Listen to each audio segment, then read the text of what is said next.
You know, I watched the trailer that you sent me for Desktop Survivors 98 last night. Yeah. And I was thinking about those sorts of games that you like, where they're just all about like watching numbers, you know, bigger, progressively bigger numbers on screen. And I just thought, you know, in a way, this really boils video games down to their purest essence. I know, it's beautiful, isn't it? But you know, no, you didn't let me finish my sentence. It boils it down to its essence in a way that kind of turns me off of the idea of playing video games. I'm just all video games are. Yeah, I'm like, this is all it is. It's just there's nothing actually happening. Welcome back, De Niro Nation, to Our Hero De Niro, the only podcast that is watching and recapping Robert De Niro's entire filmography in random order. I'm Mike, and with me, as always, is Mike. Hi, everyone. And today we're talking about the 1996 Tony Scott film, The Fan. Oh, I'm really excited to talk about this one. Mike, how familiar are you with the works of Tony Scott? May he rest in peace. I've seen Top Gun. Yeah. I honestly think that might be it. That's an all-timer. I think I've watched maybe half of his filmography, but I really want to make my way through most of it. So you're quite familiar. Yep. But you know what? I didn't get into his films for real until pretty recently. I watched the entire Beverly Hills Cop franchise leading up to the fourth one that was released on Netflix last year. My dad wanted to watch it, so I watched the entire franchise, and he directed the second installment. And I thought when I was watching it, it's just as good as the first, but in a different way. It's less comedy oriented and more action oriented, but man, the action, the look of it is so cool. So I started watching more of his films. Obviously, I'd seen Top Gun, but I watched some other ones, like Spy Game is one that I really enjoyed with Brad Pitt and Robert Redford.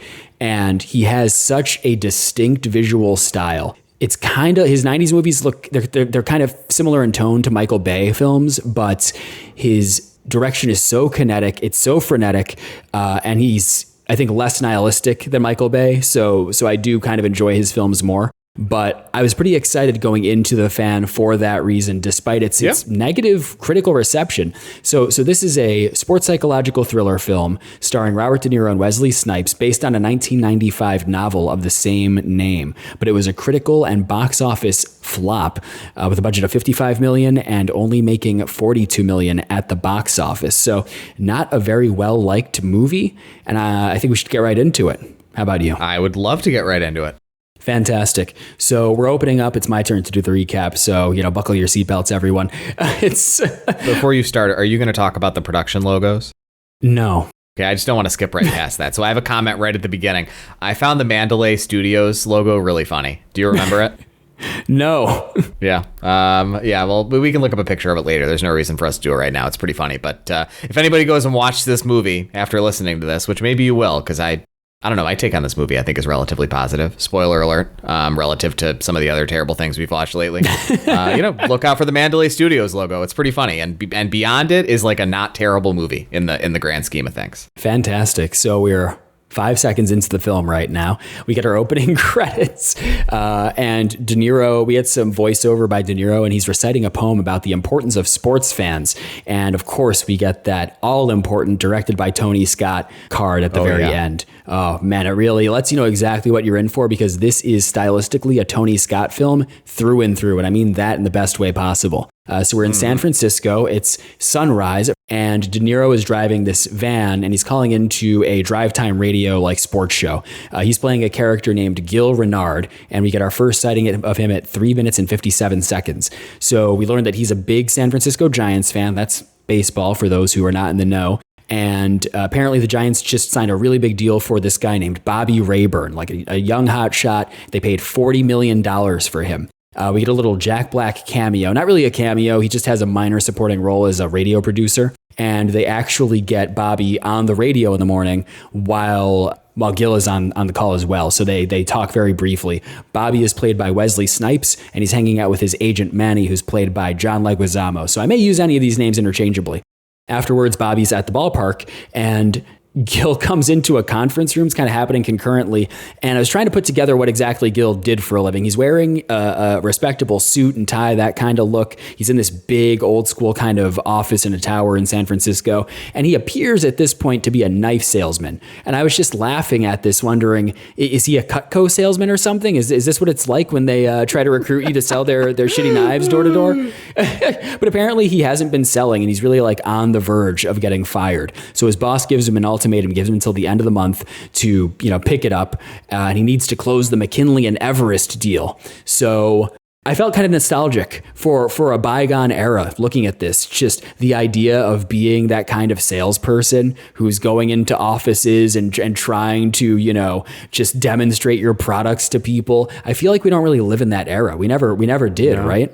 It seems awesome. And to the credit of the film, right? Like, I think so much of what it's about thematically, very excited to be able to talk about what this movie's about thematically, because I wasn't welcome allowed to back. talk about that last week, is about this push and pull, right? Between like nostalgia for the ways things used to be and like what we perceive as bygone values versus kind of the changing times. And it's a real like, talking heads, same as it ever was thing. Like I kind of laughed watching this because I feel like I can feel myself as I kind of come into middle age, adopting less psychotically, I'd like to think, but still adopting some of these general sort of attitudes that Gil has as a character about like the world around him and about his role in his company and stuff like that. And it's, it's fun. I agree. It made me feel nostalgic as well. It's a cool effect. It has.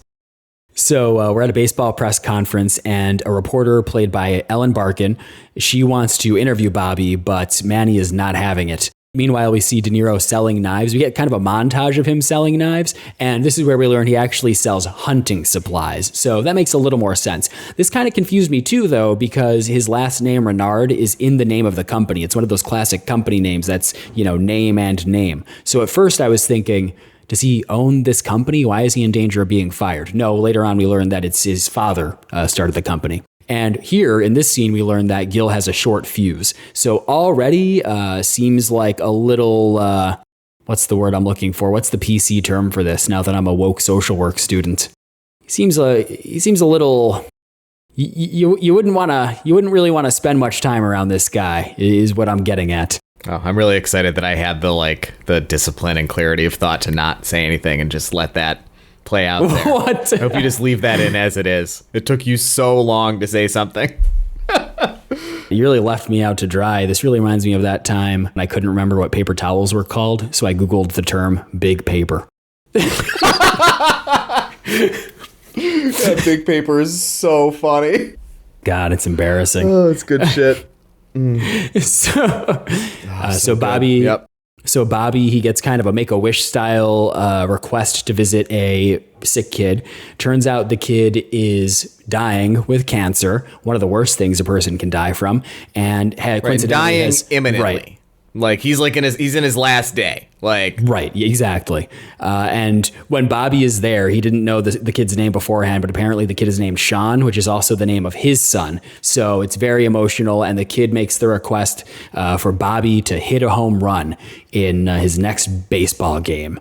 So while this is happening, we see Gil in his van, and he has this like rotating tie dispenser in his van. It's pretty fun, but he's late for a meeting, and he doesn't want to come back the next day because it's Giants opening day. He's a huge Giants super fan. He tries this sob story on the receptionist, and it totally fails. He's late a lot in this movie.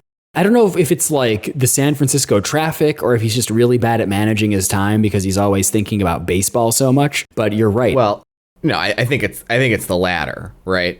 Okay. Like, I think the whole point of Gil is that he's an insufferable prick.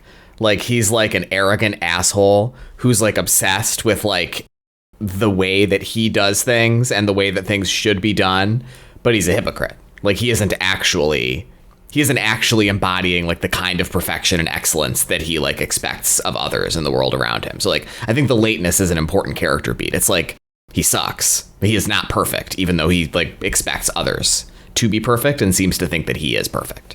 I totally agree with that assessment. And, Gil should know that Po Buddy's nerfect. So true. Yep. So it's opening day, 1996. My God, if only we could go back. Year of the N64. Oh, hell yeah, baby. That's when I thought I was born that one time. Yep. And Manny calls Bobby. Gil picks his son up. He has a shared custody situation with his ex-wife. So he picks his son up from the ex-wife's house for the Giants game. And she is against him taking his son to the Giants game on opening day, which at first I really didn't understand why. I thought that seems like the quintessential father-son bonding activity. You know, taking your kid out to a ball game seems like a lot of fun. Later on, we'll learn that, later on we'll learn that Gil is insane, an angry lunatic, and so she's pretty justified in not wanting him to take their son anywhere. Ex-wife and new husband, like they come out of this looking squeaky clean. Oh, like, absolutely. World's most normal family. It honestly, the movie, it makes me wonder later on what this woman saw in Gil to begin with. He looks like Robert De Niro, so I'm sure that helped. That's like true. How much could you possibly dislike him? Yeah. Yep. And we've seen him as a younger man in some of those films, like The Gang That Couldn't Shoot Straight. Handsome dude. He was the only good part of that thing. Yep. They arrive at Candlestick Park, and the kid pulls out a little knife. You know, his dad got him hooked on knives. And he's like spreading ketchup on a ballpark hot dog with it, a ballpark Frank. Pretty funny, although nowadays that's pretty normalized because of hashtag everyday carry. You know, every little cool 7-year-old who's browsing Reddit, they carry their little pocket knife to open packages, which you have to do all the time, and their protective 9mm pistol. What? I don't think you could even bring that into the ballpark, though. So in a way, it's kind of the most out of time thing in the movie, or one of them. Like, oh, that's a good I don't point. think you'd be allowed to bring a knife like that into the ballpark. You'd have to use like a plastic knife to spread it. Oh, that's depressing. Yep. I think you're right. That's one of the things. Like, you know, I long, as Gil does, you know, to the 60s in his life. I long for the halcyon days of the 90s when you could bring a pocket knife into a ballpark. That's absolutely. Yep. Bring a machete into Candlestick Park. It's to spread my condiments. So the game starts, and it's not going super well. Bobby and a character named Juan Primo, played by Benicio del Toro. Super cool name. Like, it's like the coolest name in any movie ever. Like, yeah, he's so awesome. Good. Juan Primo, he seems so cool. After I watched this film, I like wondered. I was like, can I make my alias in this podcast Mike Primo? It's so damn cool good. Name. It's so cool. And it sounds like a joke name. Imagine if you were a famous athlete and that was your name. Like, it's so memorable. It's so cool. It is really good. But Bobby's he's not playing too hot, and Gil's getting really into it to the point where he's getting on some of his crowd mates' nerves, the people around him, because he's so into it. Bobby ends up hitting a homer, and Gil ends up. This was presented in a way that confused me so much in the moment, because Gil checks the time. And he's apparently late to the second. Yep. He's late to the second instance of this meeting that he was late for earlier in the film. So we cut to seeing him try to have this meeting, and it's not happening. So, hang on. You left out something really important. So Bobby hits the homer, but in so doing, he like hurts himself. That is like critically important to the plot of the film. You don't remember this? It's like one of the 5 most important things that happens in the movie. He strains himself somehow hitting the homer, and that is the source of his bad play afterward. It's not him not having the number he wants or like some curse or something. It's that he overextended himself because he really wanted to hit the homer for the dying cancer kid to see. You know what? You're right. And I missed an important character beat for Gil. He's so into the baseball game at one point, he tries to catch a ball that's coming in his general direction. Oh my God, that's right. God, I hate him. He's the most hateable De Niro character maybe so far in the podcast. How old do you think his son is? Maybe like 10? Right. He like kicks his son. He steps on his son. He's like a 45-year-old man. Like, what's wrong with you? He steps on his son trying to run out to catch the baseball. It's really embarrassing behavior. It's very funny. Fucking moron. Yeah. But he left the ballpark to try and attend that meeting, but it was late for it again. So we see him driving back to the ballpark. Apparently, he just left his son there. I don't understand how this could possibly work logistically. Why wouldn't he just bring his son with him? Yeah, I mean, again, if he had the meeting. You know, I feel like I'm starting to question how much attention you were paying to this movie when you were watching it. I was paying attention. Because there's like 5 minutes of lead up to him leaving his son. Like it was not vague. Like you didn't wonder as a viewer, like, did he leave his son? It's like he like tells him 2 or 3 times, like, I'm going to make a call, but he's obviously lying to him because we know he has to go to this appointment. The man said he was going to make a call, and I, earnestly believed him. Just like his 10-year-old son. The other fascinating thing about Gil in this sequence, dumping on you aside, is that, like, not only is he late to the meeting, like, running late in air quotes, as you say, but, like, the first time we ever see him look at his watch, it's already after the meeting time, and he's still at the park. It's true. Like, it's like the meeting's at 2:00, and I think by the time he leaves for the meeting, it's like 2:27. Like, this guy is, like, a total idiot. Well, things are about to go from bad to worse for Gil because he returns. He returns to his ex-wife's house, and she tells him that she has filed a restraining order on him. He's not allowed to come near her or his son anymore. And how does he respond to this? He causes a whole gosh darn domestic disturbance. He breaks into his son's room and locks the door, which I think has got to be a really terrifying situation if you're the mom and the normal new husband. Probably kind of traumatizing for the son. Oh, too. Absolutely. You can tell the kid is not good for the child's uncomfortable. Development. Like, yeah. That's how you want your child to feel about you as a dad. Like, kind of scared and like just this vaguely like ambient sense of discomfort at all times. It builds character. Yeah, it builds character. The next day after this domestic disturbance, Gil goes back into the office and his boss takes him in private and fires his ass. It's interesting here. Yeah. You did miss one thing because you missed the reason. You missed the scene that is the impetus for him being fired. He goes to try to make a sale to some other retailer. He's a wholesaler, right? He wholesales hunting supplies.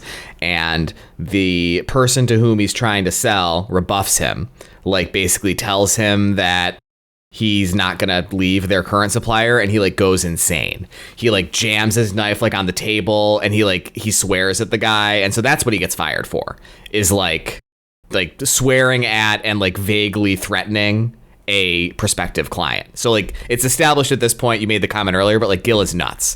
Like he's a guy with like serious emotional regulation issues. I want you to know, by the way, as you and me are having this conversation, that you have emotional regulation issues. I might be putting my foot in my mouth here by announcing this early, but we're this deep in, and I've already added the context that I've added. I took no notes on this movie. Literally, the only note I have is the Mandalay Studios logo is pretty funny, and then I just stopped taking notes. Wow. Okay. Yeah, I think this is one I could do from memory. I really enjoyed watching this movie. Honestly, did you enjoy watching this movie? Oh yeah. I was pretty locked in. Like I honestly, like I was having a great time. It's fun. I kind of want to try because I feel like you've done this a few times. Maybe next time when you're recapping the film, maybe I won't take any notes. We'll see what we roll. It's a good idea. I think that might go off the rails though. My memory is not that good. But the point is, like, Gil got fired for being crazy. He didn't just get fired for like screwing up this deal with this other customer or like his lateness or his tardiness. Like that stuff's all bad, but like he's nuts. It's established like he has anger management issues, and like that is bleeding into his professional life. Yep. So Gil apparently lives in, I think, a motel. Yeah, motel. And he's told that kids are breaking into his van. This is, again, you don't answer your door when you are staying in a motel. We learned that during The Bagman, and we are learning it again during The Fan, because he's actually being served a TRO. That's legalese for temporary restraining order. I already knew that for some reason. Not because I have any restraining orders against me. I love what? Just like the mechanics of serving someone is like one of the things about modern like developed society that I find like so charming. The fact that they have to take it is like, I don't think I'd take it, honestly. Like I don't think I could be served if I was feeling obstinate. If you're just handing me a piece of paper, what do I want that for? Well, no, but I mean, it's like, I think I would know, right? Mm-hmm. Like if I was ever going to have a restraining order served against me, and I don't think I ever will because I'm like a normal person who knows how to interact with other people, but like, I think I'd know it was coming. You know, so like I think I'd be on guard. She did and I think like if the solicitor came to give it to me, I would be like, no, I think you're trying to give me a piece of paper because you're trying to serve me. So like, no, I'm not going to take it. And I would close the door. Like Gil also seems like an idiot in this scene. Like he knows this is coming. Well, what you need to do, you should just always have your hands full. So you go to like somehow prop the door open with your foot and you're just holding a big old pot roast or something. You're like, listen, I can't take whatever you're trying to, listen, I don't care if you're a Mormon or Jehovah's Witness or whatever, but I've got this pot roast that I need to take care of. See, I was going to go in a different direction and say that I think it'd be really fun to be the person serving the summons. Yeah. Or the whatever the restraining orders or whatever documents. I think I could be pretty good at it, honestly. You have to be just sly enough to boom, get him to take the paper. Oh, that'd be a really fun job. I wonder if it pays well. I doubt it, but it does sound like fun. I'd do it for free, honestly. Yeah, just for the love of the game. Yeah, maybe just like 1 or 2 a week. Like send me out on a Saturday for like an hour or two. Like give me just a sandwich. It sounds like I wouldn't do it for too many weeks, but I think it would be fun to do like 10 of them, just to like get a taste. Yeah, I'd do a few for free. If anyone in the Our Hero De Niro community, the citizens of De Niro Nation, can hook us up with this as a little side gig, email us at ourherodeniro@gmail.com. Boom. So we're at the kids' baseball tryouts. Do you remember what the kid's name was? Because I don't. I'm just going to call him the kid. I really don't. No. Yeah. I can look it up. I mean, got the cast right here in front of me. Richie. Oh, great Richie. Kid name. Yep. So we're at Richard's baseball tryouts or Richie's baseball tryouts. I didn't mean to screw it up. And Gil is one of those annoying parents that is getting way too into what's happening on the field. And so he goes down, he's trying to coach the coach. He's trying to backseat coach and ends up threatening to beat his wife's new husband with a baseball bat. And there's another altercation. And this is where I thought to myself, why did this woman have a child with Gil to begin with? But I'm sure he's become worse over time. These can't be new character traits, right? Like maybe it's escalated in severity, but I'm sure he's always had an anger problem. Like these are the kinds of habits that at their latest develop like in your mid-20s, not when you're like 40 years old. He's not having like a late turn to like a serious anger management problem. I don't know. Right. So this is great. I'm really excited. You mentioned Same as It Ever Was by the Talking Heads, and I was going to say that would be a great musical recommendation this episode. Unfortunately, not one I'd be able to make because the soundtrack of this film, the licensed soundtrack, is dominated by Nine Inch Nails. It is. People close to me will know that Nine Inch Nails is my favorite band of all time. I'm a closet goth. You wouldn't be able to tell by looking at me. Oh man, I love Nine Inch Nails. And this movie got me so hyped for Nine Inch Nails all over again that when I was at the gym yesterday, when we originally thought we were going to record, but couldn't due to my technical issues, that I ended up listening to The Downward Spiral, the seminal Nine Inch Nails album. And I had a really fun time doing it. I have to say too, total side note, I feel like part of the reason why I am continuing with the gym is it's due in part to the guilt that I feel for having made this my like new hobby, because what we are doing is truly the most sedentary hobby that two like men in their mid 30s could possibly choose to take on. It involves us. Nice. Yeah, it involves us watching movies, which is totally sedentary, and then talking about movies, which is totally sedentary, and then I go and edit the podcast, which is also totally sedentary. So I feel like this is the pledge that I am making. For as long as we are doing this podcast, I need to continue with working out regularly. Okay, hold my feet to the fire, citizens of the Nero Nation. I'm happy for you. I want to be clear. I mean, not only will I not make that pledge, but my pledge to you is that I will not hold you to the pledge. If you tell me tomorrow that you want to stop going to the gym, I'll be like, sounds great, man. Sounds like what I would do 6 months into going to the gym if I had started a gym habit. So yeah, you're not going to get any peer pressure from me on this topic. It's up to the citizens. But we hear our first Nine Inch Nails song, which is a remix of Closer.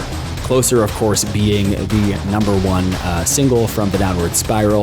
This remix is from the remix album that came afterward called Further Down the Spiral. And man, really exciting to hear that. So distinctly mid-90s and really tells us everything we need to know about Gil's character at this point. He's starting to become pretty unhinged. But we get a little shot of Gil's old boss walking to his car in the parking garage and see that his car's hood has been stabbed multiple times. And now I'm so into the music for this film. I couldn't believe it. We started hearing a remix of Hymn of the Big Wheel by Massive Attack from their legendary first album, 1991. Oh my goodness. You're not really a trip hop guy. Are you familiar with that album, the first Massive Attack album? No, not at all. Oh man, it's so good and but it's, in my opinion, the best song of the 1990s, Unfinished Sympathy. So there's a musical recommendation for you. It's up there. It's up there. You might not agree with it. The best song of the 90s is such a tall order. Mm-hmm. Like, that was just such a good era for music. Yeah. What do you think it is? Break Stuff by Limp Bizkit? Your best bet is to stay away, motherfucker. It's just one of those days. I don't know. I think I'd struggle to do better than a top 20, honestly. One? I don't know. I'd have to do a lot of research. Definitely top 20. I think you give... Oh, no, I just mean like I'd struggle to list a top 20. Yeah. Sure, that may well be in the top 20. I just mean like even to distill it down to 20, I think would be hard. You'd be leaving so many bangers out. Like there's so many great songs from the 90s. Okay, I'm making bold claims, but just guys, don't write in until you've listened. Please write in no matter what. We're not getting a lot of letters these days. Why don't you? Yeah, honestly true. Please write us a letter. OurHeroDeNiro@gmail.com, and let's get back to this recap. So Bobby's really eating shit at this point. Professionally, he's not playing well. And while he's at the locker room, Gil manages to call Bobby.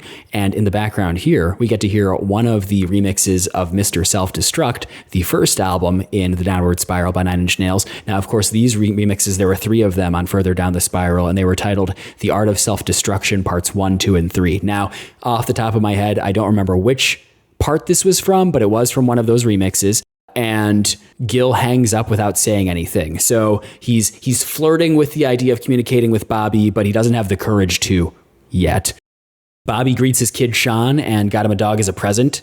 And Manny wants Bobby to do an interview with Alan Barkin's character, the sports reporter that he rebuffed earlier in the film, because basically he thinks that Bobby can spin the story positively, that basically he stayed in the first game after his injury for that now dead child also named Sean. And he could positively spin his really poor performance. R.I.P. to a real one. My favorite character in the film. See the home run. Did you say that? Damn. No, he didn't. Yeah, I mean, that's the tragedy, right? Is that Bobby hurts himself to hit the home run, but the kid died before he hit it. He died earlier in the game, so he never got to see it. It's ironic. Do you think that's how that kid hurt himself, by trying to hit a home run? I hope so. Yeah. You know, I just think that's a nice way to go out. You know, it's sad if you're going to die as a kid, but I mean, like, at least you did it, you know, hitting a home run. It's pretty cool. There's way less cool ways you could die as a kid. He actually didn't die from cancer. He died from accidentally getting pulverized by a fastball at the batting cage.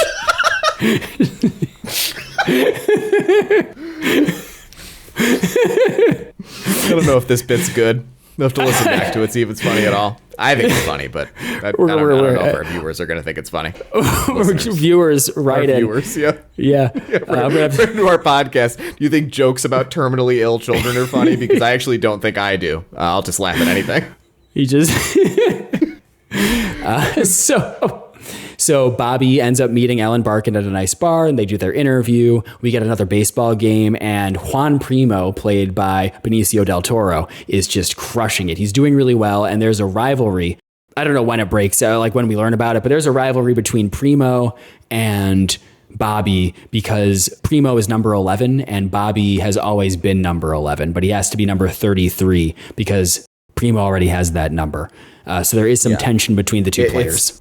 It's also because, like, part of the reason why Primo is, like, I think being kind of an asshole about the number is because Primo was the center fielder, which is the position you want to play.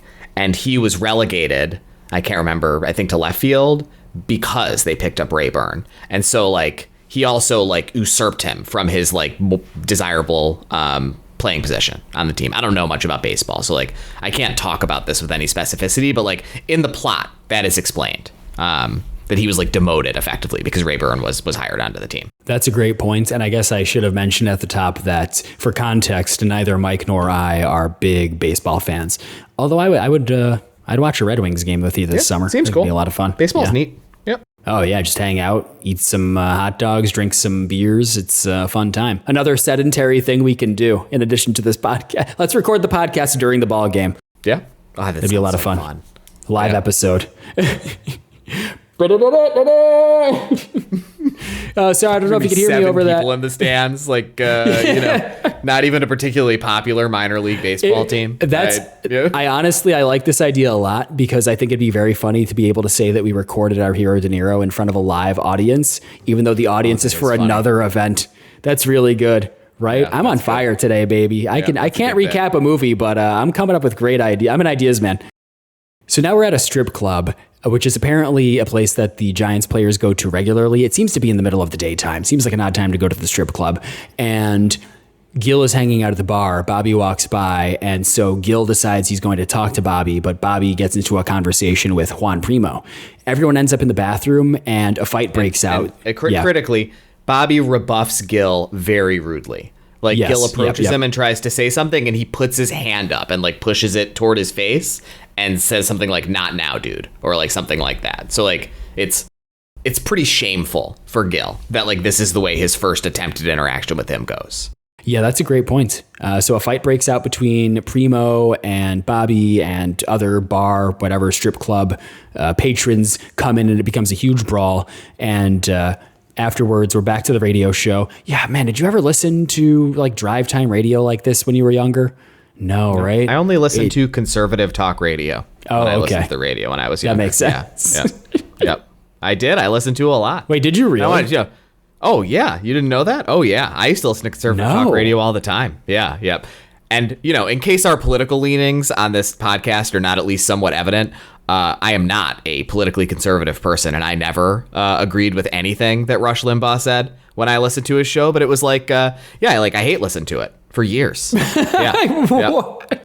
It's a lot of fun. Jesus Christ. Yep. Oh, wow. No, I didn't. Oh, yeah. I listened to a lot of Glenn Beck, a lot of Rush. Here in the upstate New York area, we have a smaller talk radio host named Bob Lonsberry. I listen to a ton of Bob Lonsberry. It's a lot of fun. I did not know that. Whenever I listen to the radio, which is very rare these days, I just listen to listener-supported Jazz 90.1. That's always fun. Great station. Yep. Yeah, and I don't hate listen to it. That seems tiring. I more want to listen to listener-supported classical on 91.5, personally, if I'm listening to the radio. Oh, yeah, very classy. Those are kind of our, that's like one of the divergences in our musical taste is like, we both like kind of easy listening, like quiet instrumental music, but you're more of a jazz guy and I'm more of a classical guy. I never listen to jazz. God, that really says it all, doesn't it? Yeah, it really does. Wow. Yeah. Hey, listeners, viewers, citizens, if you've noticed any other differences between Mike and I, feel free to share them at ourherodeniro@gmail.com. So Gil makes an angry call into the radio show, and Bobby dismissively says that maybe Gil should talk to Primo. So kind of putting ideas into Gil's deranged head. Gil records the call. Oh, hey, there's one other thing that you haven't mentioned that I think is important. What's that? This is the second conversation that Gil has had on the radio show with Rayburn. So what I'm sure listeners can tell is basically like developing into like a full-blown like stalker situation. It started with him having these incidental discussions with him by calling into the radio show when he was on it. So I think we are supposed to understand that he feels, I think in the way that stalkers often do about their quarry, this unrequited the delusional closeness to him due to having talked to him on the radio show twice. So this is now the second time that he's going to talk to him on the radio show. Yeah, if you're a stalker and you have any insight, please feel free to share it with us at ourherodeniro@gmail.com. So the press is mobbing Primo at a nice hotel, and Gil finds him later on in the sauna. He tries explaining to Primo that Bobby needs the number 11 more than Primo does. And Primo says no can do and shows his bare shoulder to Gil, and it has been branded with the number 11, which is hardcore. I would never do that, but then again, I don't have any tattoos just about to ask, either. Do you think there's anything in your life that could ever make you get branded? Because I don't think there is for me. I don't think I would ever get branded. Definitely not. It sounds for any excruciating. Reason. No reason. Yep. Yeah. People are into right now this thing called cold branding. Have you ever seen this? No. We don't need to talk about it right now, but check out a video of it. And hey, listeners, you guys check out a video of it too. I saw something about it on I don't know. I can't remember. Some maybe Reddit, some social media site 2 or 3 months ago. It's pretty insane. It's apparently like a little bit of a thing right now. Wow. Okay. Yeah, I've never heard of it. I'll take a look, I guess, after this. A fight breaks out in the sauna between Gil and Primo, but Primo brought fists to a knife fight, and Gil stabs him in the leg with a surprisingly big knife. Hey, is that a Bowie? In the femoral artery. Oh yeah, So, you don't like- want to get hit there. So yeah, like Juan's dead. Like he's dead as soon as that knife goes in. There's no saving this guy. You think when Gil walked into the sauna, Primo said, "Hey, is that a hunting knife in your towel, or are you just happy to see me?" It's a very big knife, is what I'm saying. Not your best work. Not my best. Okay, yeah. I'll cut Yeah. that. I'm gonna cut that. So I'm gonna cut so much. While they get into the fight, by the way, I'd be remiss if I didn't mention that "Closer to God" by Nine Inch Nails plays in the background. So a little more Nine Inch Nails for you. Afterwards, we get some radio exposition that tells us that Primo died from the being stabbed in the artery situation, and now the entire team is wearing a little tiny number 11 on their shirt sleeves. So some irony there. And we get to see the world's darkest baseball game, a nighttime game where none of the lights are on.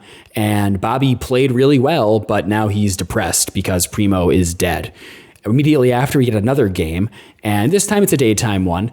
We hear "Gimme Shelter" playing, and I just thought, where's the Nine Inch Nails? Go back to that, but whatever. People seem to like that song. Bobby's crushing it I want now. to share one other thing that you haven't shared that's relevant to you referencing "Gimme Shelter." There's actually 2 things I want to say. So the first thing is, this isn't the only Rolling Stones song that we hear play in the movie, right? We also hear "Start It Up" play multiple times, and the context in which we hear "Start It Up" playing is Gil is listening to it in the car, and twice he talks about Mick Jagger as though they're like personal friends. Oh, that's right. And I think that we are also supposed to understand this to be like another of his stalkerish, like weird delusions that he has about a famous person.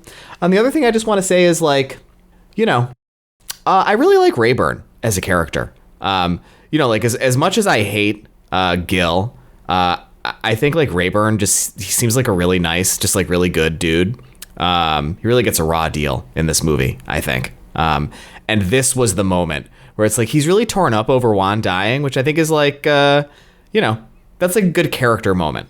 Like I think you can tell a lot about the someone's moral quality as a person if they are still able to be sad about something bad that happened to someone that is materially good for them. Like Rayburn cuts a nice contrast to Gil with his like general like calmness, and like he's just like, he actually is the kind of person who Gil thinks that he is, right? He's just like a mellow dude who like cares a lot about excellence, and like he's not a sociopath with a serious anger management problem.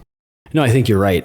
He's a good character, and he's played so well by Wesley Snipes. Oh my God. It was great Incredible seeing him in this role. performance. Oh, we haven't Yeah, gone he up nails so it. like the performances in this film are amazing. Like this is Yes. this is a like, the things that are wrong with this movie are not any of the performances, and this is an excellent De Niro performance, even in the context of like the other really good performances we've seen in this podcast. Like he plays this despicable character extremely effectively, and it is a different type of despicableness than I think we see in a lot of other parts of his filmography. Yeah, not only is he great in it, but we get to spend so much time with him. This is what the podcast He's is in all like about. 85% of the movie. Like he's always on screen. Yeah. So Bobby is asked why he's doing so well, while he's playing so well, and Gil is upset that Bobby didn't thank Gil personally, for the murder, which, by the way, I noted, because I was taking notes, that Gil got away with murder. He should really be on cloud 9, but obviously he's very deranged at this point, so he's not thinking clearly. But I don't know. Listen, if I murdered someone and no one was knocking on my door, I'd be pretty freaking happy. That's just me, though. What can I say? I think that's why you probably wouldn't murder somebody. That's probably why I haven't murdered anyone, right? Yeah. Right. Like, I think that if you have far that ahead. clarity of mind, like you're probably not going to murder somebody, especially as an impulse, as Gil did. Right. Like, Right. He's helps, not a man doing well. It also helps that I am not constantly surrounded by knives at all times. Yes. So back at the beach, Bobby has his beach home, and he's there with Manny, his son Sean, I think like a housekeeper, and their new dog. And De Niro is watching from afar. Pretty unsettling. You never Normal know. stuff. Yeah. Very, very normal stuff. Although it's a beautiful day at the beach, so hey, why not go outside? And I guess if you can't bird watch, you can baseball player watch. Something attacks the son in the water. Sean's kind of far out in the water.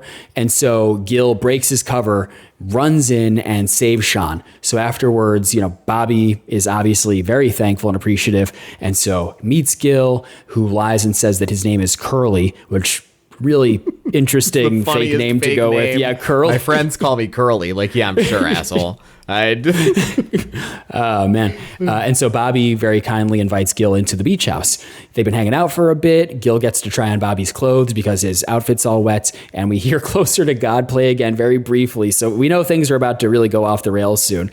And Gil is trying so hard to act coy while he has a conversation with Bobby, where Bobby insults the hardcore baseball fans. He calls them losers, and Gil does not like this. So he's barely able to keep it together, but they're hanging out, after the sun goes down, and they're shooting pool. They're having what seems like a really great time. And Gil says he wants to pitch to Bobby. And this is a moment where I noted the cinematography by Dariusz Wolski. Well, he's Polish, so however you make that name sound more Polish. And to me, this was just like a peak Tony Scott looking film in the best way possible. And I noted here that it's nighttime, they're on the beach, and the scene is ostensibly moonlit, but the light is so bright and harsh and dramatic. I love how fake it is in a very filmic awesome. way. It's so great. Awesome. The cinematography in this movie is incredible. It's so good. Yeah, we've talked about it before. I think there's an obsession these days with naturalistic lighting, and obviously we have digital cameras that can let in a ton of light, but the result is a shot that looks, flat and dark. And I hate when modern movies are super dark. It's just boring to me. This is dramatic, it's tense, it's cinematic, and I love it. So I really like the look of this film. We talked about this a little bit. This is, I think, an observation that I would make about films overall. And it's actually something that, I think maybe an opportunity for you to think about a movie a little differently that I think you were a bit unfair to last year. I think that there is value to naturalism, right? But some of the beauty of fiction, and I think especially of film, is that it can be a visual representation of the way we imagine or remember things, right? And if this had happened to you, the way it's shot is the way you'd remember it. You wouldn't remember it being very flatly lit and you hardly being able to see your interlocutor in this tense situation you were having. You would remember detail that you weren't actually able to see because that's the way the human mind works. I agree. It's becoming increasingly rare, I think, for films to be non-naturalistic in this way. And last year, we've talked about it on the podcast once before. I think you were a little unfair to Nickel Boys. The point of the way the characters are always holding on their hands and shit. The point is that's the way you remember stuff. It's cool. It's like a depiction of the way you remember your childhood. It's not actually, no one would ever look at their hands that much, but that's cool. That's the point of movies, is that it's not supposed to be totally realistic. And that's why things like really good cartoons, classic Disney movies and Studio Ghibli movies are cool, because the medium of animation allows them to do things visually that are impractical or impossible to do with live actors. And that creates another fun way of abstracting film away into the way you remember or imagine things. And I love that about this movie. It does that really, really well. Yeah, man. When I reminisce about my childhood, the moments that I remember are me rolling my hands around in front of my face like I'm playing with fushigi. It's here. It's wild. It's sweeping the nation. It's Fushigi! Nickel Boys is a great movie, and I think it was a very good movie that folks should watch. It was extremely thought-provoking and profound, and also I think very well made. Just a great film. I agree. It is worth watching. It's a very good film. So Gil is starting to lose it at night on the beach with Bobby, and he takes off the jacket that he's wearing to reveal that he's wearing one of Bobby's number 11 jerseys. Psychotic. It is really, this is where Bobby rightly surmises that Gil is a nut job and just tries to get the hell out of there. So Bobby is back in his beach house. He's brushing his teeth, and apparently Gil, while this was happening, Gil stole Bobby's Hummer H1, his kid, Sean, and his new dog.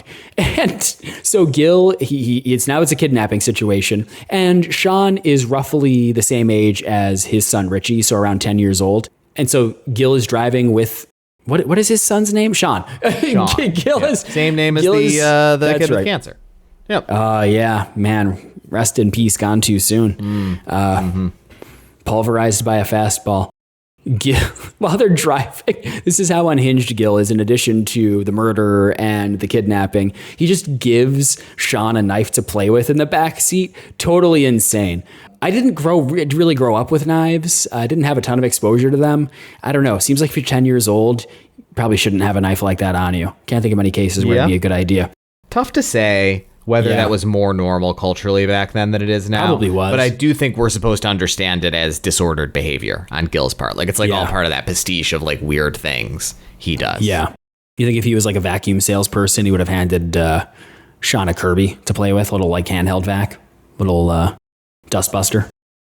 Yeah, maybe. Would have been less deranged than the knife. Thought-provoking. Yeah. So there's the first of many thunderstorms in this film, and Bobby calls the car phone in the Hummer because he's rich. It was the 90s, baby. And Gil tells Bobby to check his freezer because there's a surprise there for him. Bobby opens it up, and it is Primo's shoulder skin. Gil removed it after the murder, so it's that number 11, the brand. Yep. Yeah. Really gross. Gil arrives at Coop's place, his old friend Coop, with whom he used to play baseball, and introduces Sean as his own son, which, if you're trying to visualize this, if you haven't seen the film, Sean is very black and De Niro is very Italian. So Coop can sense that Robert De Niro. Like, De Niro is Robert De Niro. Yeah. So Coop can tell that something is amiss, but they have a past. They go way back. And Coop takes pictures of Bobby and Sean holding knives. We're really like in full unhinged territory at this point. Yep. Bobby's at the police station, or he's like surrounded by cops, whatever. I think he probably had like the FBI at his house. Like come to the beach house. Yeah. I think it was like in the dining room of his beach house. He's like a famous ultra rich celebrity whose child has been kidnapped. Like I think the FBI comes, like it's a pretty high risk situation when the child of a famous person is kidnapped. Well, they were probably happy to get out of the office because, as we learned from Rocky and Bullwinkle, the FBI office is just an open bullpen of 10 desks, an open bullpen with 2 FBI agents tossing balls up at the ceiling. Yep. That's right. So Gil calls Bobby at home at his beach house, and Gil says he wants Bobby to hit a home run and show a pic of Gil on the Jumbotron when it happens. And say Gil's name. and the call doesn't last long enough for them to nail down Gil's location. So this is where I wondered, how long do you think Gil's prison sentence would be for this? He has murdered Juan Primo. He has, violated the restraining order, which is like the most minor of his infractions. He has kidnapped not only just a kid, but a rich person's kid. I don't know. Oh, and he also threatened to kill the kid if he doesn't do all these things. So how many years do you think he'd get? It's tough, life, right? I think would probably be what was sought. But I feel like you have a pretty strong insanity defense here, right? He obviously is insane. So it's kind of what it's for. Like, I know he's not insane in the way that like makes you feel sympathy for him, but like he is obviously insane. Like this is not the decision making of a person whose brain is working the way that we hope like adults in our culture's brains will work. Yeah, that's true. That's a good point. Yeah, maybe he would just plead insanity. But we go back to Gil, and it's nighttime, and he's pitching, Coop is catching, and Sean is batting. And there's kind of a lull in this playtime situation, and Coop helps Sean climb over the fence of whatever location that they're at and run away. Gil is not happy with this, so he kills Coop with a baseball bat. This is the second time that we've seen someone get killed by a baseball bat in one of these De Niro films, right? I think the first one was in The Untouchables. That's a fun recurring motif. Are you going to mention the incredibly important thing that happens in this scene? Probably not. What kind of seems like you're about to skip right over it. What's the guy's name? The other guy? Coop. Coop reveals, as De Niro is about to kill him, that the references to is an erstwhile life as a baseball player that Gil has been making for the whole film were to the two of them playing in Little League together. It's pretty crazy. And so, like, stuff. this is like it's further painting the picture, right? This is actually probably the last, and I think rightfully so. Like, this is extremely effective storytelling. Like, the order in which it reveals the things that tell you how unwell Gil is. they escalate in magnitude, right? And then when you find out this final thing about him, which is that he's been talking about having been a former baseball player for the whole movie to everyone in his life, and what he's talking about is having played Little League, you're like, oh, okay, so this guy is totally fucking nuts. Like, it's like the delusion runs so deep, and he's been crazy the whole time. Like, I found this like tremendously effective. This is one of my favorite things about the movie, just like the way that it reveals his insanity slowly over the course of the story. No, that's excellent. I completely agree. I think the escalation is really well done in this film. Where was I? We're getting close to the end. You've really accelerated significantly. Yeah, we're almost to the end now. Oh, man. So it's morning, and Sean is running, but he is a 10-year-old child, and Gil has a Hummer. So Gil catches up to him, and we hear more. We hear more. An adult man who knows how to drive who has a Hummer. We hear more Nine Inch Nails.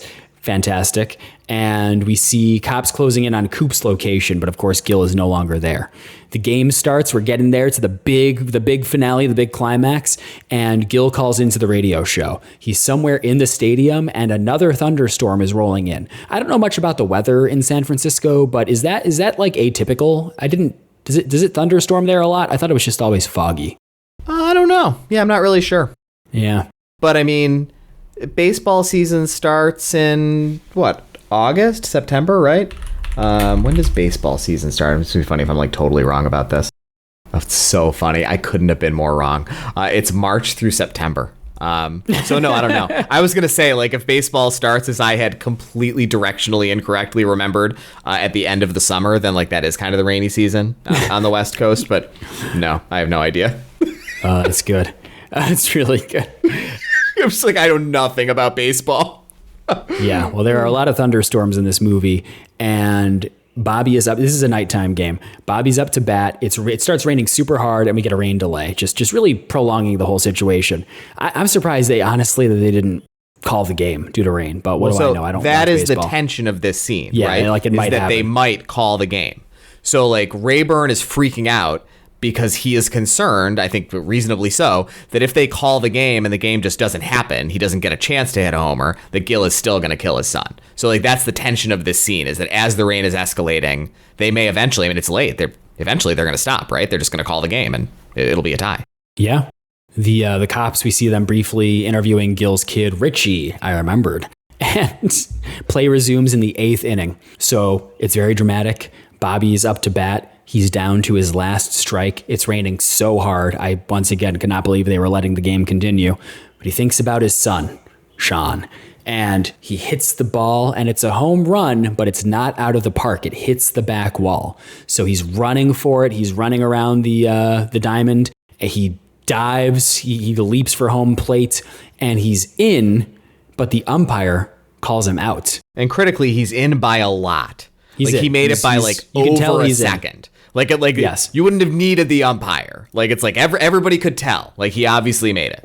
Well, it turns out that Gil was the umpire the whole time, which was a very funny reveal. That made no sense to me at all. I guess security was a lot more lax in the mid-90s. Well, and where's the actual umpire? Right, exactly. Couldn't anyone it doesn't matter how lax security innings? is. Like, do you have them like tied up somewhere? Because like I think he'd come out and be like, pretty sure that's my job. I think I'm supposed to be out there. Who the fuck's that guy? Like, right. in my umpire outfit. Yeah. So a huge fight ensues. It's like the mud brawl at the beginning of the Raid 2. It's massive. All the baseball players start getting into a fight. Gil stabs Bobby. De Niro was in the Raid 2. Oh my God, that movie is so freaking cool. And awesome. Cops descend on the park. So there's a big brawl happening. Gil's up on the Jumbotron, and the cops have their guns trained on Gil. Gil takes a knife and he throws it like a baseball at Bobby. And the cops turn Gil to Swiss cheese. Yeah. Which, for the record, is one of the few foods that I don't like. Swiss cheese. What were you going to say? Sure. Yeah, I just think the way you explain this is like so differently from the way I would have explained it. So you left out some details that I think are of significance. I'm sure. It's so funny. It's so funny. I really. So now that we're at the end, right? I'm quite confident I would have done this recap better than you did with no notes. That's pretty funny. Yeah.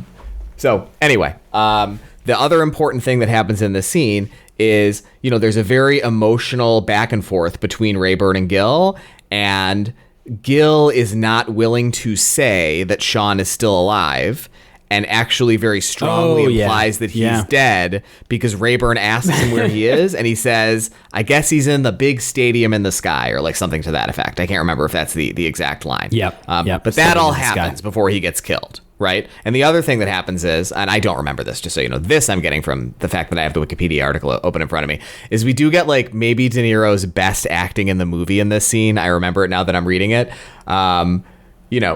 He asks Rayburn if now he realizes that he cares about baseball. Like, his whole point of doing this was to show him that he could care about the game if he just like thought his kid's life was on the line. And then Rayburn doesn't answer him when he asks that question, and he kind of looks at him like sort of tauntingly, and he does this maybe a little bit.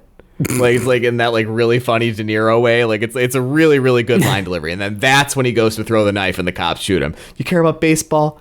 Maybe a little bit.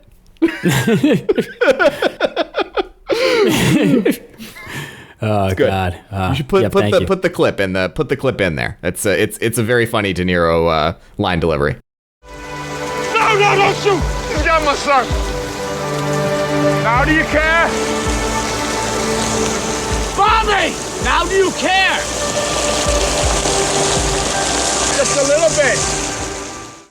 It's like, it's so funny to like that diminutive motion about something that is like inextricably tied to your child's life is like so funny to me.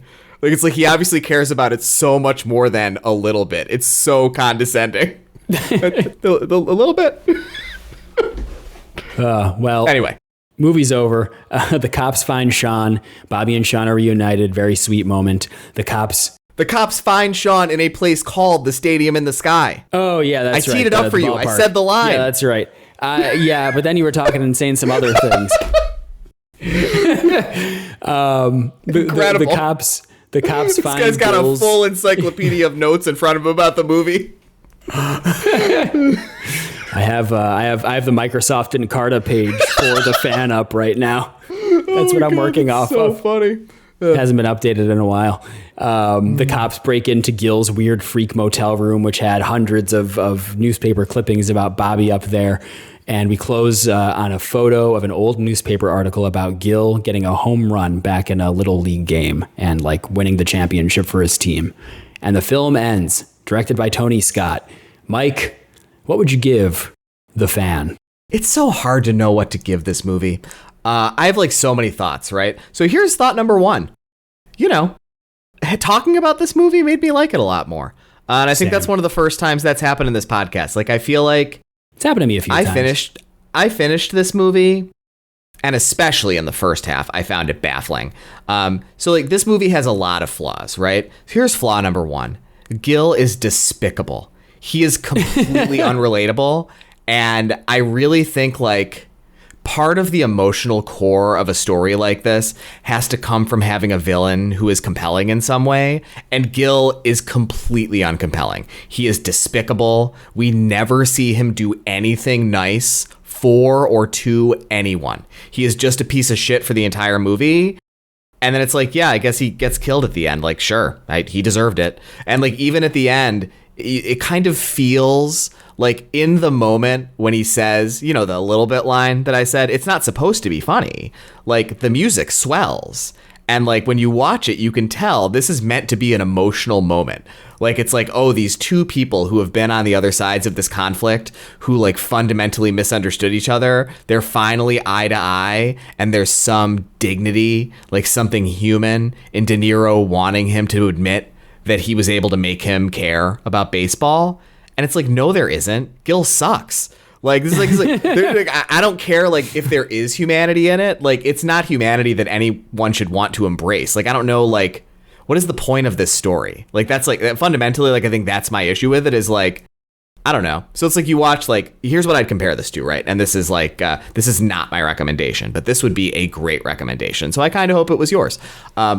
This movie shares a lot of DNA with like Whiplash, which is another story about like, a troubled relationship between an insane person and a person who is not insane, with one of them like pursuing excellence under the like abusively watchful eye of the other person. And like, J.K. Simmons is also despicable in Whiplash, but he's tremendously compelling.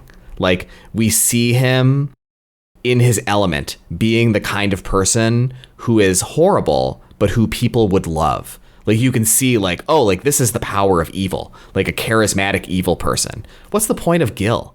Like, I don't understand like what the point of his character is and like what the point of the story is or anything. So I find that very confusing. And as a result, I find the pacing of this film baffling in the first half because I didn't know where it was going. And I feel like the way that Gil's character is sketched did not make me think that this was going to become like a weird stalker kidnapping movie, because I think I expect the stalker kidnapper to have something likable about them in a story like that. But like, Gil's just a bad guy. Like, he's just a villain, but he's the main character of the movie. Like, what's the point of this guy? So those issues aside, I really enjoyed this movie. I think the performances are amazing. De Niro and Snipes in particular are like, I mean, oh my God, they're incredible. Like, it's like they are so good individually. This movie does that thing, I think, that effective thrillers like this do, where you do not see the characters together until very late in the film. And even when you do, their screen time together is deployed very judiciously, and they have a lot of chemistry. And like, I mean, these two guys, they're like two of the best guys who ever did it, and it's like really fun that they're the two male leads in this movie together. It's got great cinematography, and it's got great music, and it's really well directed, and it's just really fun. So I don't know. I think I gotta go with 3. I wanna go higher, honestly, but I think like what I find confusing about it narratively and from a characterization perspective, it cannot be overcome.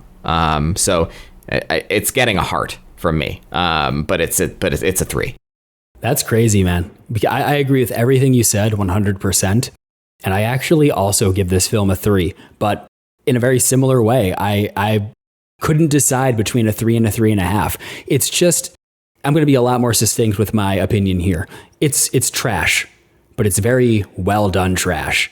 Like, this is Tony Scott trash. Like, mid-90s Tony Scott, he could not miss. And I think in the hands of a lesser filmmaker, I would have hated this movie. But because he is directing, that's the biggest thing. But because he is directing and De Niro is playing Gil, that makes the movie somewhat successful for me. So I was lukewarm on it. Not my favorite Tony Scott film, but I had a fun time watching it. And it's certainly one of the better films that we've seen for this podcast. I mean, what's interesting is I think all of the characters are more compelling than Gil, right? Like, it's like even Jewel, the radio host, like, you see so little of her, but like, I kind of love her. Because like, she takes up a lot of space, and like, she's got a very loud personality, and she seems like kind of annoying, but like, she's characterized in such a way that you can tell that like there's a person under there. There's something to like relate to, even though she's kind of like a boisterous, annoying shock jock, like somebody you probably wouldn't want to know in real life. And like, yeah, Gil's like the worst thing about this movie. He doesn't really make any sense. He doesn't work as like the emotional core of this film, whereas Rayburn is tremendously compelling. Like, I think you pull him out, like, put him in another movie, like, he's like, love him. Wesley Snipes, like, man, so good. Yeah, overall though, good movie. Like, I liked it. It's gonna squeak in easy in the top half of movies for this podcast for sure. All right. Well, is there any film that you'd like to recommend in addition to The Fan? Sure. Yeah. So the film I would like to recommend is Field of Dreams. I think it would be really funny if this was your recommendation. So, and Whiplash is a fine recommendation as well. Like, Whiplash is an incredible movie. You should watch it. It's one of the best movies I've ever seen in my life. Whiplash is a much better movie than Field of Dreams, I think. But Field of Dreams I think it's a similar story about what a childhood passion can mean to you in your life, and like whether it can be galvanized for good or for evil, right? And while Gil, the metamorphosis of his childhood passion for baseball is into being like a freak stalker weirdo who threatens to kill a small child, the main character of Field of Dreams, whose name I cannot remember right now, and I am trying so hard to find Field of Dreams to like say what this character's name is. Ray in Field of Dreams baseball is something that he can use to feel close to his father, and it becomes this way of like finding himself and like finding this connection to his family and to the land that he didn't have before. And it's really nice. And it's got James Earl Jones in it. He's super funny. It's just a great film. So you should watch Field of Dreams. It's something I've never seen. I feel like everybody has seen Field of Dreams, but that's my recommendation this week. That's a great recommendation. I actually watched it for the first time 3 weeks ago. I was that person. Really? Oh, I didn't even see that. You'd never seen it before? This is great. Never seen it before. Oh, so it's really fresh in your mind. I haven't seen it in 10 years. So what did you think? Like, oh no, it's now really like good. drawn attention to it in light of this film. No, it just what I really liked about it was that it's able to do something that is very difficult, which is it was saccharine, but in a way that I didn't find cloying and annoying. It's very sentimental. It is a very sweet film, but it really worked on me in a way that films like Marvin's Room don't, where it feels kind of manipulative. So I really enjoyed it. Great recommendation. There you go. My recommendation, I think it's interesting that you chose to go down the baseball movie route for your recommendation. I couldn't decide between recommending a Wesley Snipes film or a Tony Scott film because I don't know how many opportunities. It really speaks to the different ways we watch films. Yeah. I think it never occurs to me to like choose something related to like the creative team, except for Megalopolis after Frankenstein. But well, to me, The Fan was a Tony Scott film first and a baseball film second. So I am going to honor the late, great Tony Scott by recommending his 1995 film, Crimson Tide. This film stars Denzel Washington and Gene Hackman and is superb. I watched it for the first time literally just a couple of months ago and was so engrossed the entire time. Basically, it's a submarine film. So after the Cold War, there is basically a nuclear situation developing with a Russian warhead. And so Gene Hackman plays the captain of this nuclear submarine. Denzel Washington is his new first officer. And the tension basically is about whether or not Gene Hackman will employ the use of nuclear weapons once they're like in a situation where there's no radio range for them to communicate with their superiors. And Denzel Washington's character has to decide how he's going to deal with that because he doesn't agree with Hackman's perspective. I won't say anything else. I would just say it is an incredible mid-90s action film, incredible submarine film, super tense, really well directed by Tony Scott, a ton of fun. Just start to finish, a really great thriller film. Sounds really nice. I'm going to put it on my list. Yeah, it's really great. So now it's time for us to roll our next film and find out what we're going to be watching. Mike, are you ready for this? I certainly am. I am going to roll now. We have rolled a very promising 45. It is 1996's Sleepers, which I've never seen. But nor have I. This is a classic, isn't it? I think so. A legal crime drama film. Say no more, fam. This is a classic. Huge box office hit. 73 on Rotten Tomatoes, so like a little bit divisive, but positively received. 1996 again. That's fun. That sounds great. It is interesting how we seem to keep hitting. Awesome. We're hitting a lot in this like mid 90s section. We actually The Fan was his previous film. So that's kind of a crazy coincidence. And we've also seen his next two films chronologically, Marvin's Room and Copland. Melvin's Room. Yep. Melvin's Room. Okay, that's great. Well, I guess we'll be back with you next week reviewing the 1996 film Sleepers. Oh, here's something else funny about this, just so you know. This isn't the first movie directed by this director we've watched for the podcast. Oh, it's Barry Levinson, Alto Nights. Holy shit. Yeah, I forgot which other film I was like, directed. I knew that name sounded familiar. What did we watch from him like just a few weeks ago? Like, yeah, okay, there we go. That's fun. Yep. All right, I'm going to carry us out of here. Follow us on Letterboxd. My username is Mike Back At You. His is Mike the Fab. Email us with your feedback at ourherodeniro@gmail.com. It can be whatever you want. We don't even care anymore. Rate us in Apple Podcasts or Spotify. Make it 5 stars or nothing. You know, it's like Uber. And thank you, Caroline, for the artwork. And thank you, all citizens of the De Niro Nation, for listening. We'll be back at you next week with an episode about Sleepers. Thanks, everybody. Bye.